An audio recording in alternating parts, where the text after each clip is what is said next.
David Courtney Thomas was born on December 21, 1967 to Roland and Inez Thomas. He had older sister named Valerie and at least 2 brothers. He was described by his ex-girlfriend as a fun-loving man with a penchant for hustling. At the time of his disappearance, he was on probation for retail theft and had no permanent place of residence. He was also a loving father of 2 children, but one of them suddenly passed away. In 1990 he had a 2-year-old daughter named Cortia, whom he visited regularly. He lived on and off with his girlfriend Chandra Beanland, the mother of his daughter, for a few years. David was last seen on September 24, 1990, in Milwaukee, Wisconsin. His family had last heard from him a month before. It wasn't unusual for David to be gone for weeks at a time, but his disappearance was reported to the police by his ex-girlfriend at the suggestion of David's probation officer. On that day, September 24, 1990, 3 weeks after Ernest Miller's murder, Dahmer ran into David Thomas at the Grand Avenue Mall. Dahmer offered him money if he would pose for nude pictures. At Dahmer's place, he gave David a drink with sleeping pills, but when David fell unconscious, Dahmer realized that he's not his type and he doesn't feel attracted to him. He wanted to let him go because of this, but was scared that David could be upset about having been drugged. Dahmer strangled and dismembered him, capturing the process on camera. The serial killer often kept his victims' body parts as a gruesome trophy of his acts, however he apparently did not do so in David Thomas's case. Authorities think David's remains were destroyed. David's family found out about their loved one's fate 10 months after his disappearance, when Dahmer got caught. On the trial in 1992, David's mother Inez spoke to Dahmer.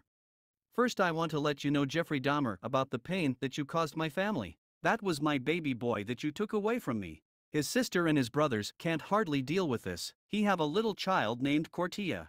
She'll never see her father again. She was only 2. And now she sits at the window asking her mother, 'Mommy, where is Daddy? When is Daddy coming?' And I think that is a sad thing for a child to see, to go through all of her life not to know her father. I want to thank the jury for seeing this man for what he is, a sneaky, conniving person." This is how Alice Thomas Tisdale, David's cousin, recalled the family's situation after David's death. "When Uncle Roland cried to my father about David, I saw my dad buckle. I felt both their pain, plus mine. Imagine that weight. It's still horrifying to me. Can't hardly make room for it in my head to comment on. Blessings to all affected by this demonic creature."